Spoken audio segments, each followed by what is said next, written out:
and explosion that I had to redirect to the sky and around Jean, to protect her as well from the outburst. Huff huff huff huff huff huff. After the explosion settled, we found Jean breathing hard on the ground. She was tired but not in pain, which was a good sign. The place where we sat before was now a 1 yard, 91 meters deep crater.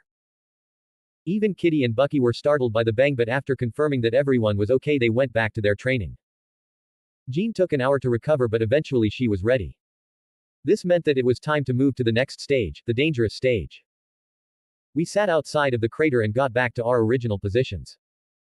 And once again we found ourselves in Jean's mindscape. You could already see the changes that releasing the first seal did. Everything was brighter now, except for a dark scalding orb found where before it was darkened. I could tell that inside that orb was the link between the Phoenix and Jean, as well as some of her memories and a bunch of feelings. If I had to give this a name, I would call it a dark Phoenix seed. This is going to be a problem. I don't think that Jean alone will be able to overcome the dark Phoenix, at least it hasn't developed a personality of its own, but as soon as those feelings are released, she will become the dark Phoenix herself. CGH**, I guess that this is why the Phoenix linked us. Emma, stand behind of my eye at all times. Jean. What do you feel from that orb? My empath powers won't work inside her mindscape. It feels wrong, Aragorn. There's sadness, rage, despair and something else. Jean was clearly afraid of the orb, who wouldn't? The fact that she can feel from the orb means that at least there's some semblance of a personality to it. What a shitfest. Jean, I will remove the remaining seal. You will first get the stream of memories and then the connection with the Phoenix will be re-established and fortified. We will stay with you until just before your connection with the Phoenix is strengthened. As soon as the Phoenix influence spreads through you, Emma and I will be kicked out. I understand. But what will happen to the feelings? Isn't the orb made of memories, feelings and my nexus with the Phoenix? TCH*, she is smarter than I gave her credit for. You won't be able to hold those without losing your sense of self, until all that's left is the dark Phoenix. So I will siphon the feelings. She looked at me terrified and I could see the worry on her eyes and mindscape. Will you be okay? Jean asked, barely audible, as if it was a question which answer she didn't want to know. Yes, Jean. Worst case, in which I lose control of my powers, I will just fly off planet and Spark will portal you all away. There was a possibility in which the Dark Phoenix and I would have to fight to the death. So Spark suggested that in the scenario in which Jean or I lose control, it would portal everybody else out of the way. Are you ready? Yes. Jean. After I prepared myself, Aragorn's eye shifted to the dark orb and got ready to open the seal. I know that Aragorn won't allow me to become the Dark Phoenix because then he would have to kill me. That much I was able to infer from our link. But I'm not sure that I want him to take the burden of my feelings. Those are my feelings after all. Yet I know that this is the best option. I will just have to take on the memories and the Phoenix as fast as possible to help Aragorn. Here we go.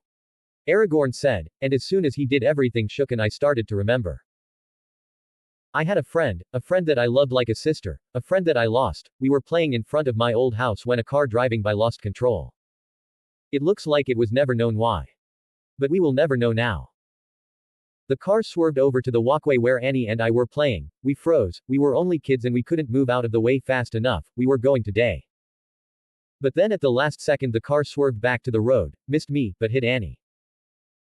In the distress of the situation my powers awakened and I unconsciously connected to Annie. I felt her pain, her fear and then her death. I cried and shouted for help. I just wanted it to stop, for everything to stop. Without realizing. I pulled all the cars in the vicinity into a ball in the air. And compressed it while I shouted. There was only one victim. The driver of the car that caused the accident, but the problem was that my mother came out of my house at the moment when all the cars were compressed.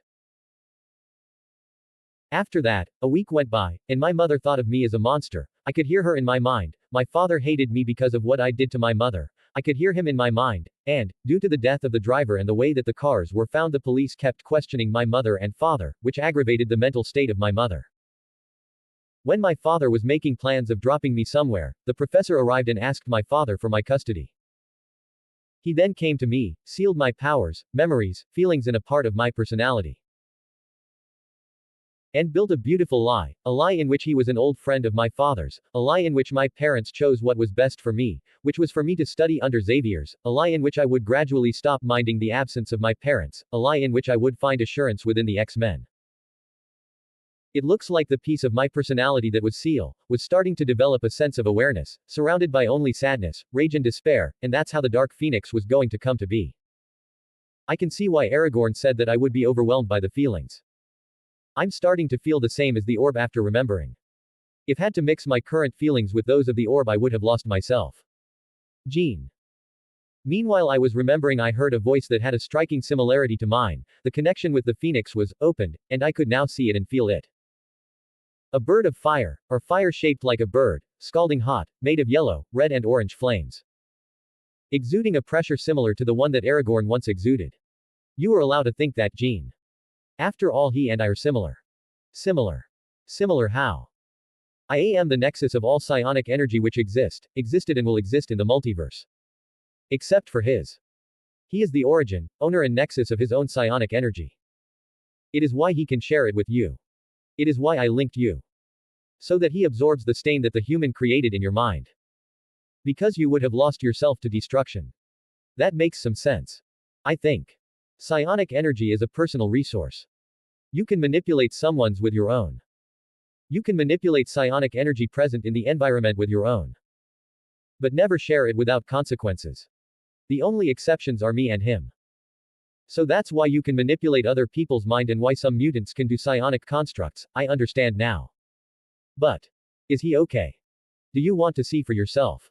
Yes, please.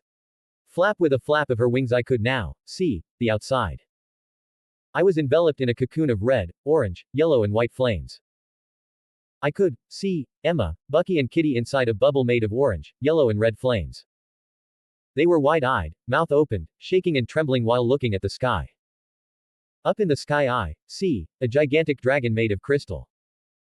Wings larger than the horizon covered the star on this system while refracting the light through them.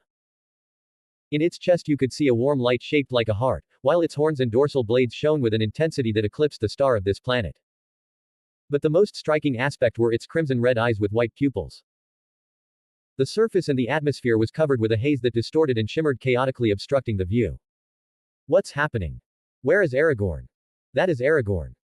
He is holding back the feelings that festered in the seal for years. He is doing better than expected. But he reverted to the form that his soul recognized as his true form. It won't take long for him to get back under control. So he really was a dragon. I thought it was one of his quirks. But what's going on with the air? That is a way that his soul asserts its existence. Your friends felt a sliver of it on your planet. This looks like a different thing altogether. I'm not feeling it and even I'm afraid. Is the barrier you're doing? Yes. Yours is not a barrier. It is your body merging with my aspects. You might be the luckiest avatar that I have known though. What do you mean? The white flames on your cocoon are not mine. Those are his. He doesn't have ownership of any aspects to merge with your body. You will probably inherit something from him. Like his abilities. Yes. I do not know which ones. He has several. But it will definitely be something valuable for you.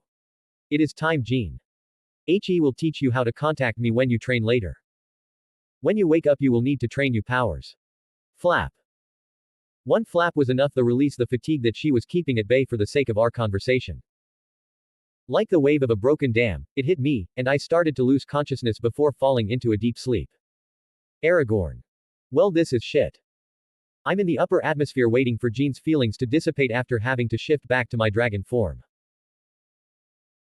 After unsealing the black orb, Emma and I saw all of Jean's forgotten memories, fucking shit stain of a family, fucking arrogant shit that thought he knew better. Mental therapy with telepathy is a piece of cake, especially in a child, but that fucker was afraid of what he felt inside of Jean, so he chose the easy way out, that fucker. Breath in. Breath out. I'm letting her emotions affect me. Once the memories ended I got to work and pulled all of the emotions in the orb to me. I looked at Emma and said, get ready, once I'm done eating her emotions the impact from the link with the phoenix will kick us out. If you fight it you will have a psionic backlash. Fuck. I'm ready. My headmate is obviously losing her shit in anger about Xavier as well, she is a telepath after all, she knows how easy it would have been for him to properly help Jean. Flap. With the sound of a mighty flap Emma and I found ourselves back with the living. Jean was lit on fire and wrapped in a cocoon of flames. I could even start to feel some of me moving to Jean through our link, and once done I could see new white flames. But enough about that. I felt a part of me losing my hold in rage, despair and destruction. I looked back at Emma, who jumped away when she saw my already red eyes, and ordered. Emma. Bring Kitty, James and yourself close to Jean. I am losing my hold. I will try to avoid the area around Jean. Some of my presence was leaking already. Which Emma was starting to feel. The good news was that I could already sense the phoenix in Jean. She is most likely to protect them since they are her host's friends. Shit. Looks like I will have to shift. I arduously started to remove my clothes, my marbles and my P-link and said. Spark. I can't open portals in this state of mind. I will leave my P-link with my stuff, if you judge their lives to be in danger, portal all but Jean back to the Halo. I placed my marbles next to my clothes with my P-link on top, because I don't know if I will be able to hold the barriers from popping. Acknowledged. Kitty and Bucky came running, no doubt after Emma telepathically called them. Kitty and Emma were staring at my dragon in HEA. A daze. This is definitely not the time for that. I'm having a crisis here. What's is happening? Why is he naked? Shouted Bucky, who was confused by the situation. Don't question it. Emma and Kitty. Really? They are definitely in heat. I began to have a harder time holding my presence in. I'm losing my hold. Stay close to Jean no matter what. But don't touch the cocoon. I could see that Kitty was trembling in fear now, instead of in a daze. Okay. Shouted the three at the same time, jaws clenched and bodies shaking. Leaving a print in the solid ground and cracks expanding on my wake. I jumped to the upper atmosphere as soon as I felt the push from inside to go back to my true form. ROOOOARRR. With the sound of the ultimate roar, Godzilla, interpreted by Shine Dragon. I shifted back in the upper atmosphere, eclipsing the sun on the planet. Fucking shit. No wonder the different genes eventually go dark phoenix. The only reason I'm holding on is because the Shine Dragon doesn't do dark. Fuck. Alright. Keep it in. Well, looks like the phoenix is doing me a solid protecting them from my presence. As expected from one that follows the Tao of Shine. She is the senior sister of the Path of Shine. While thanking senior sister, I let go a little more of my presence. And now. Now I just have to wait. I've been here for 2 hours, I underestimated this shit and now it looks like neither Jean nor I are able to continue training. See asterisk, I just felt the hold on my presence come back, but it looks like it will take a while for my form to be able to shift. While fully retracting my presence, I felt the barrier around my staff and Kitty disappear. Perfect timing. Sasuga. As one would expect, senior sister. I was able to reduce my size to the level of a school bus, so I flew down to my friends who were looking at me with some remnant fear. I can't shift back to my humanoid form for the moment and it looks like Jean is adapting to her new old powers. So we wait. Are you guys okay? Yeah, just scared shitless for the past 2 hours. Bucky. Ha ha ha ha ha. Sorry. Sorry. There were some feelings sealed in Jean, I absorbed them to protect Jean. I swear it's not that I personally was angry. You can ask Emma if you don't believe me. Both of them looked at Emma for confirmation. Emma was looking down but she lifted her head to answer and we saw as much rage as was present in me. She said. That piece of shit Xavier. That arrogant shit. Phew, shit, she was affected as well, just a little though. Hey. Hey. Emma. Calm down. You were slightly affected as well. Just take a deep breath, Emma. She did just that. Sigh asterisk, breath in, sigh, breath in, sigh, breath in, sigh. I'm better now. I felt her feelings resonate with my own, I think that's why I lost it. Well. As you can see. I took the brunt of the load but even Emma was a little affected. She probably saw herself in a familiar situation as Jean. Aragorn. Did the professor do something to Jean? Said Kitty, very startled by Emma's outburst.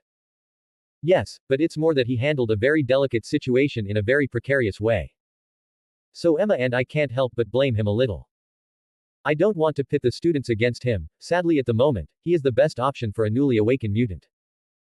I can't just selfishly act because I have a valid reason to take out the man without taking responsibility for the downfall. The truth is that, at the moment, I can't offer the mutants a place where they can realistically grow on their own and have a shot at a brighter future. Based on the plans that Spark and I drew, the most peaceful approach is to locate Krakoa and start a mutant country there, wait for them to grow as a country and then declare it as such in the United Nations. I felt its psychic presence in the Pacific, so it's just a matter of time before we find it. Genosha is the fast approach, but I would either have to covertly kill and manipulate a bunch of the human garbage that live there, or I would have to make myself an enemy of the UN and just take over the country. It's something that you better talk to Jean about. It's not something that Aragorn or me should discuss behind her back," said Emma after finally setting down. "I will talk to her later then." "What are we doing then?" said Kitty after taking Emma's advice. "Well, you three can do whatever you want. I will stay over here with Jean. I'll call you when we are ready to depart, since I don't think we will have it in us to do any sort of training after this experience." "Emma. Do you want a lightsaber as well? I feel bad leaving her out." "Sure. Why not? Can you guys teach me how to use it?" she said to Kitty and Bucky. "Yes. The more the merrier. Bucky is teaching me how to use it correctly." "Yes, Kitty, I'm sure that under the tutelage of the ex-assassin you will improve. Soon you will be the deadliest mutant in CQC out there." I looked back to where I left my marbles, and it looks like I was able to hold the barriers. I pulled the marble with my personal collection of lightsabers and popped it. "You can pick one." She observed the different options available, and after some time, she picked one that looked like the handle of a platinum baton with a white blade, like Jean's. The trio went back to where they were practicing. I moved to Jean's and coiled myself protectively around the shiny cocoon. Time for a well-deserved nap. Hello. This chapter was a little about setting a presence for Aragorn in space and releasing the seal. There's also a bit of the possible paths for the mutants as a community. Next chapter will be about Jean, what she will do for the future and going back to Earth. Hello friend. I personally enjoy writing my possible version of this multiverse, but I also find myself enjoying your comments. ExistentialVoid creators' thoughts. 19 comments, 0 vote. Xandar, Seals and Phoenix, Part 2. I slept for a few hours, but was awakened by the shaking of the shiny cocoon. The shaking intensified and the flame slowly unraveled, leaving a new and improved green-themed Padawan. I'm glad my suffering wasn't for nothing, after all. Green and yellow means good. In Phoenix's matters. The problem child slowly opened her eyes and I guess she's got my eyes. Sigh asterisk. Is this how parents feel when they try to figure out who the baby looks like? At least hers are not as shiny as mine. Hello Jean, how are you feeling? I asked the disoriented girl. Aragorn. My family. They don't want me. She said silently sobbing. Right, I forgot about the garbage. I'm sorry Jean, sometimes family can be a blessing, sometimes a curse, sometimes they are good people thrown into a situation where they find themselves way out of their depth, the way they did things was wrong and I personally can't excuse them. But what about you Jean? Do you want me to do something about them? I would gladly do something about them. I don't think so. I'm just sad. And the professor? I don't know what to think about him. You don't need to think about it at the moment. You can stay in the halo until you feel better. You can go the hermit way and build a place on this planet for yourself. You could find a place on Earth. You have options, which you didn't before when you were a child. I said while I nuzzled up against her. Can I stay in your mansion and go to my classes from there? That's an option too, I guess. Sure. My mansion is nearby so you can commute from there. Not that it matters much with Spark's help. Thank you Aragorn. Do you know what happened to my eyesight? I'm seeing. Strange. You inherited some characteristics from my eyes, I don't know which ones though, what are you seeing? I can't seem to focus, I'm seeing. Far. And through those mountains. Jean said while pointing to some mountains located at the distance. That's my far sight and my X-ray vision, though it's not limited by X-rays, I use that to find stuff, planets, people, places of interest. How far can you see? Nothing pervy of course, I only have Nuna in my eyes. Right. I don't know how to measure the distance. But easily within this planet. That's not as good as me, but remarkable for a human without divinity. I wonder if you've got any more of my eyes' abilities. Can you try channeling some of your psionic energy to your eyes? I think she might have some more of me. Whoa. What's that? She said looking at her hands, me and then the sky. With my eyes I could see her pointing to the giant golden mirror in the sky. It looked as if the mirror was made of extremely polished gold, except that the reflection kept changing. That's my astral sight. It lets me see the souls of beings in astral bodies. And that in the sky is the entrance to the astral plane, a dimension of thoughts, dreams, psionic energy and ectoplasm. You can talk to the phoenix over there, but only with your astral body, you're not ready for that yet. I will go with her during the first visit, I've got to meet senior sister. I think that once you are able to control your cosmic energy, by channeling it through your eyes you should be able to use my energy sight, that one lets you see, energy, it's very useful in magic-related issues. Magic. Is it real? She looks enthusiastic about it, probably asking in her mind the same question that all of us ask at least once, can I use it? Yes, it is real, there are different types under different names but it's real nonetheless. There's sorcery, wizardry, magic, enchantments, and many others. Once you are able to fully use your avatar powers, some forms of magic won't make a difference to you. But that's for a few years in the future, don't get ahead of yourself, first you need to learn about your new body. Apart from the fancy clothing and shiny eyes, do you feel any changes? After some intense testing we found a few upgrades and differences from before. She was at the superhuman level physique but there were no major apparent changes on her muscle mass, this is probably part of my influence in her evolution, and her mind was changed as well. If mine can be said to be an universe, hers is a galaxy now. For reference, a normal mind would be a planet, this was the Phoenix's influence for sure. She also has a fire breath now, but it's like the light version of my breath and the cosmic fire. I say, light, because I'm sure that any decent Phoenix avatar out there can emulate a cosmic fire breath, but Jean's is not a cosmic fire breath, neither a void breath, it's a life-harming breath, it's color green like her eyes and it affects life regardless of the body, but you can easily stop it with physical barriers. So in our scale of power it's, meh, at best, but on Earth it can be considered a trump card, at least until she gets her cosmic fire under control, that cosmic fire trumps most things. Her eyes is the most apparent change and I'm still figuring out if her eyes will develop abilities of her own, only time will tell. After a while of helping Jean with the testing I felt my shape-shifting come back. It's time for my humanoid shininess to return. I moved away a little away from Jean and returned to my humanoid form. I levitated my things over and put my clothes on and P-Link. Did you have to do that in front of me? Asked a blushing Jean in a daze. Sorry Padawan, I lost touch with some of my social skills some eons ago, especially regarding clothing given that I have been naked for longer than this universe probably has existed. Understanding some social cues is still difficult, talking is okay since I used to practice with the creatures of the void, though they never answered.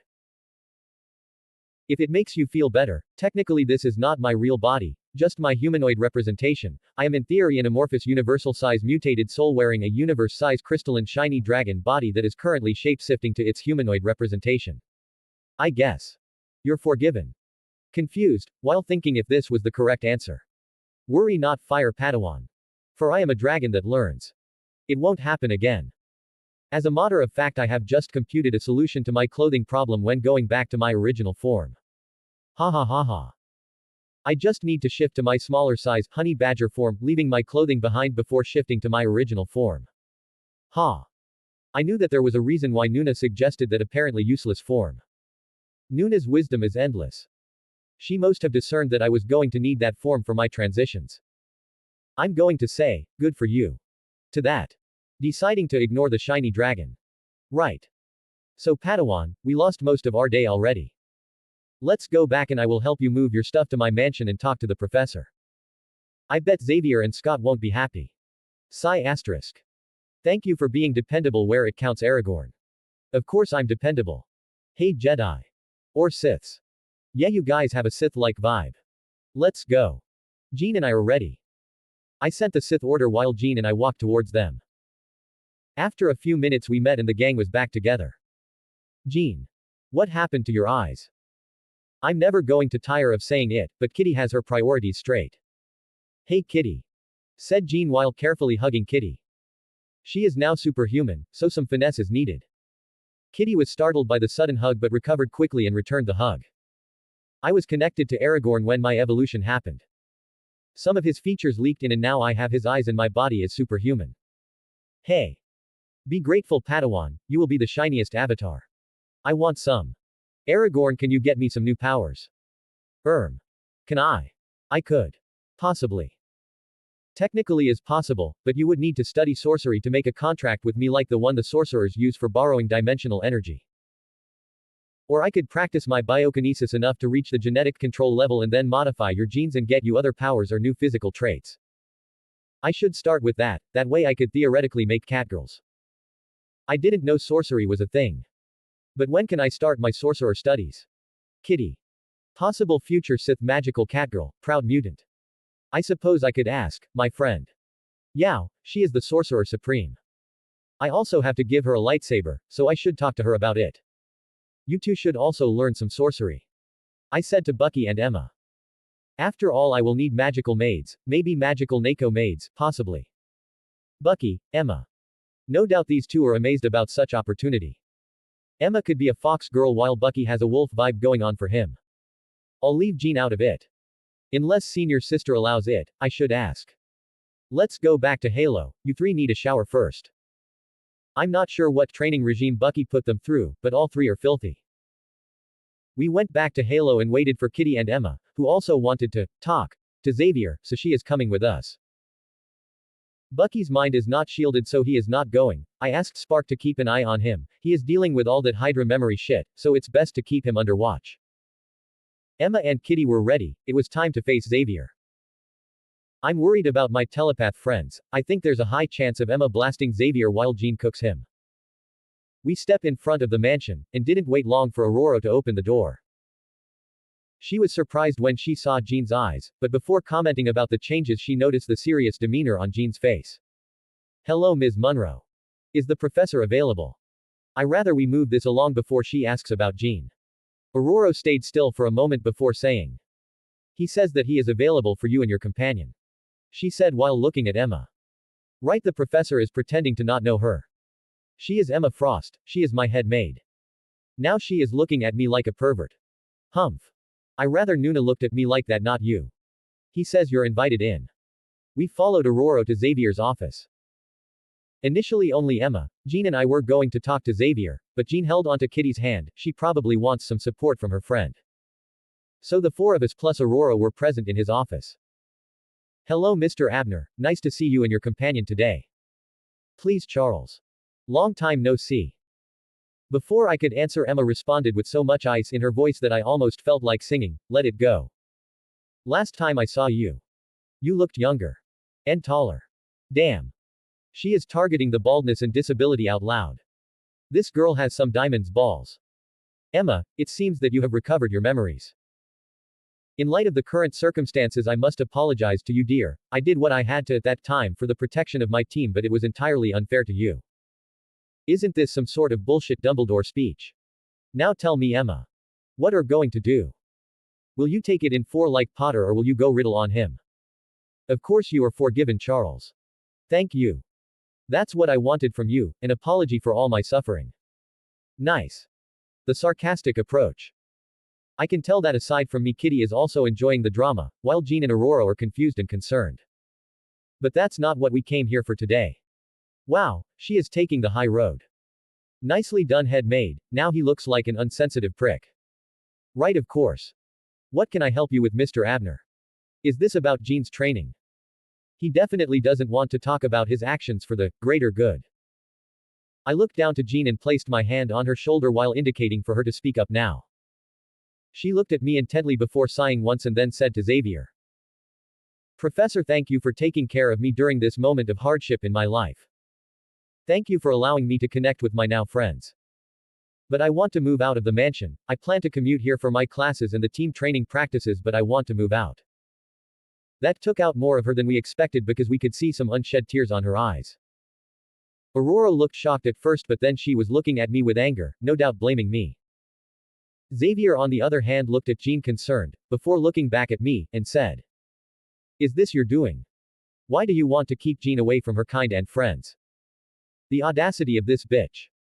Even his words are trying to stir Jean back into her kind. Why are you doing this, Aragorn? Said Aurora with venom on her voice.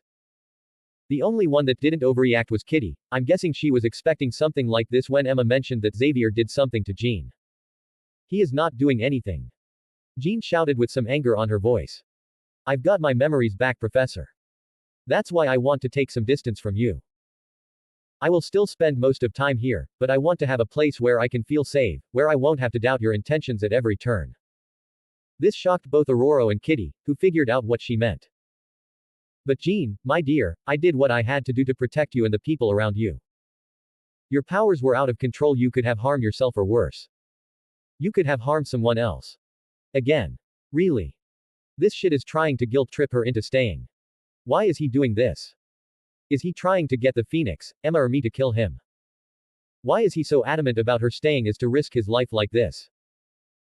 I was looking at him when he said that shit, but I had to look down at Jean when I felt her emotional pain through our link. Fire Padawan. You know. You don't have to take this emotional manipulation of his. You said your piece and what comes after I'll handle. Why don't you take Kitty with you and get your things to my mansion?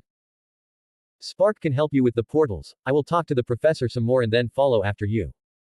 I will have a talk, for sure. Thank you, Aragorn. I said what I needed to say, Professor. Kitty, can you help me move my stuff? Yes, my Padawan, you don't need to take his shit willingly. The professor and Aurora wanted to say something, but faster than they could talk, Jean dragged Kitty out of the room. After a long second of uncomfortable silence, during which I observed and analyzed the entire mansion, I found a clue indicating that maybe there's a third party involved in Xavier's insistence. Sigh, this is so convoluted. Using my TK, I closed the door before pulling Xavier and Aurora to me, while forcing shut their mouths. I walked to Emma, opened a portal, encased us in a barrier and brought us to the borders of the sheer galaxy. Emma didn't show any reaction, but Xavier's and Aurora's eyes went wide as saucers. They both stink of fear. I lowered them to the floor, on the barrier and freed their mouths. My eyes shifted to red and both closed their mouths before starting to babble again. I looked at Xavier, making it know that I was not playing with him anymore. These are the outskirts of the sheer galaxy. I brought you here, Xavier, because I don't want you to make mistaken assumptions on the power of your backer. I can come here and reach them whenever I please. They are not untouchable, no matter how advanced their empire might look in your eyes. You will answer my questions, Xavier, and not with half-truths like you did with Jean. There will be no objections, Xavier. I ask. You answer. You don't comply. I will pull out what I need from your mind. Is everything clear, Xavier? He stared at the view before rapidly nodding his head. Excellent, Xavier. We can go back then. I brought us back to our previous location, took a seat with a now perky Emma on my side and asked. How did you get in contact with the Sheer? After all, you can't have a fully equipped, full extras, year 1997 alien danger room with luxury rims without some help. When Hank and I were building Cerebro, a few years back, we made a mistake and instead of broadcasting my psionic energy through the planet, we siphoned some from all the population for 15 seconds. When we stopped, we had to aim the energy somewhere, so we sent it to space, to avoid casualties. Someone from the Sheer intercepted our signal, and later got in contact with us. Given the surprise in Aurora, I can safely assume that she at least didn't know about this, most likely only Hank knew. What's the name of the one who intercepted the signal? We only know that they serve Lilandra Naramani, the princess of the Sheer Empire. He said reluctantly. What's the cost for the danger room? To help her in a time of need, within our capabilities, and information about anything related to a Phoenix host, avatar of the Phoenix or Phoenix Force. You didn't know that Jean was said avatar, did you? No, not until you mentioned it. Did you inform her about Jean since then? Yes. Is that why you needed her to stay? Yes, yesterday I was contacted and told to keep her safe under my care. Safe for what? It wasn't mentioned. After this tit for tat of ours, I could see the unrestrained hate on Emma's eyes and the disappointment on Aurora's. You don't even know what they want with Jean, yet you are willing to manipulate her into staying. Tell me, Xavier, why would an intergalactic empire need the host of a cosmic force? I don't know. Then, why are you so willing to follow their orders? Your deal was for information, not captivity, so why comply with their requests? Greed, that's the answer. Greed for connections, greed for power. He probably thought that I was dangerous and that he needed them in case I went dark. He didn't answer, but we all knew it. Xavier, Jean is moving to my mansion. If the Sheer tries something on her, they and you will cease to exist. Warn your princess if you most, it changes nothing. Nobody will harm my people, not again. Emma, are you going to go back with us or do you need to talk anything else with Xavier? Headmate, if you want to kill him, I won't stop you. I will help you with the body. No, I don't, nay. Bam, cried the door when Scott hit it open. Bastard. Why are you taking Jean away? What did you do to her? You are definitely brainwash. Hello, Scott. I said, interrupting him. Goodbye, Scott. I said, sending him a few miles away. Why haven't you fixed his brain? I said, expressionless to Xavier. There's a failsafe. If I try to undo the brainwashing, he might end up braindead. It's going to take a few months of work. Good luck with that. Let's go, Emma. The girls are ready. I just felt a pull from Jean's end. Emma and I went to where I felt Jean's presence. She was surrounded by her friends and some of the younger kids, saying their goodbyes. I think they believe that Jean is going to war and this might be their last encounter. I deadpanned to Emma, asking her, can you believe this? They will probably see her tomorrow. That girl over there is even giving Jean her favorite plushie. Peef. Don't be so thoughtless. And don't make me laugh. Jean finished her farewells and I opened a portal to my mansion. But, Kitty, why are you here? She evaded my perception and followed through the portal. Maybe Kitty is the final boss. I wanted to sleep in space. I just need a ride to the Halo. Really? Here I was thinking that she was going to spend her friend's first stay away from home with her. Sure, why not? Just ask Spark to portal you. Spark is linked to this mansion. I left the girls to their own devices and decided to visit my new friend, Yao. She needs a lightsaber to enter our order. I checked on New York but she wasn't there. I did find her in Nepal. I opened a portal close to her and exited to find a bunch of cold weapons pointed at me, but didn't even mind them. My eyes found my friend and I moved towards her. Hey Yao. I bring presents. Stand down. He is not a threat to us, she said with an ancestor-type smile.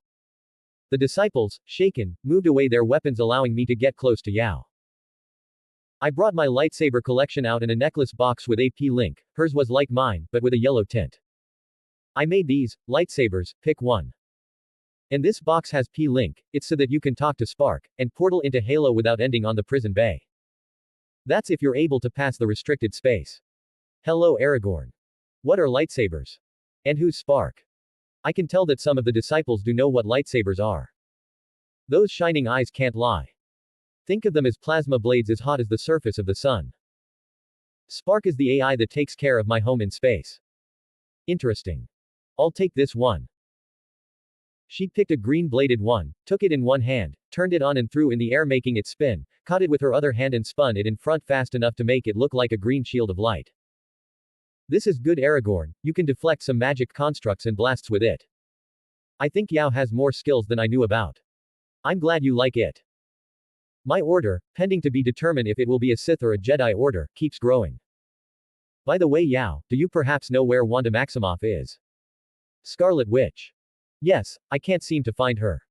She was sealed some time ago by Madame Harkness. She said while playing with the lightsaber. What? Why? Isn't she like only 15 years old now? I did find the record of her birth. So I can't find her because she is sealed. But she shouldn't be a risk until a decade or more later. Yao turned her lightsaber off.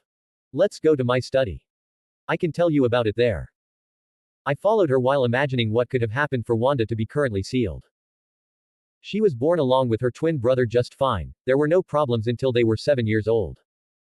Magneto found them when Wanda's power suddenly reacted, showing up in his radar. He took the twins with him and for a year there were no issues, but again, Wanda's powers started acting up. When things were about to go south, Madame Harkness showed up. She felt the dangerous amounts of chaos magic in the girl's body. She took custody of Wanda after Magneto agreed that he couldn't help her with her powers. She learned how to control her powers until she was 11 under Madame Harkness. One day Madame Harkness is attacked by a coven of dark witches. While she was busy fighting them, one of the witches detected Wanda and kidnapped her. Believing that they could harness Wanda's magic to grow stronger, the coven proceeded to extract her powers. But Wanda panicked and her magic acted up. She absorbed the energy of the witches, empowering her chaos magic beyond what she could handle. When Madame Harkness found her, the witches were of course dead, but Wanda was minutes away from channeling Chthon into our dimension, so she sealed her. So she's been sealed for 4 years. Why didn't she kill Wanda? Love. She believed that there might be a way to help Wanda in the future, so she sealed her. She was not wrong though. You will help Wanda, right? As if I had a choice. That is a disaster waiting to happen. Sigh asterisk. Yes. A.N. Hello everyone. Next chapter will be a bit more about Wanda's situation but without going too much in depth. The staff that is pending kidnapping, some Bucky and Emma possibly. I hope you liked it and have fun. Hi reader. Thank you for taking the time with my work. Existential Void creators' thoughts. 15 comments 0 vote.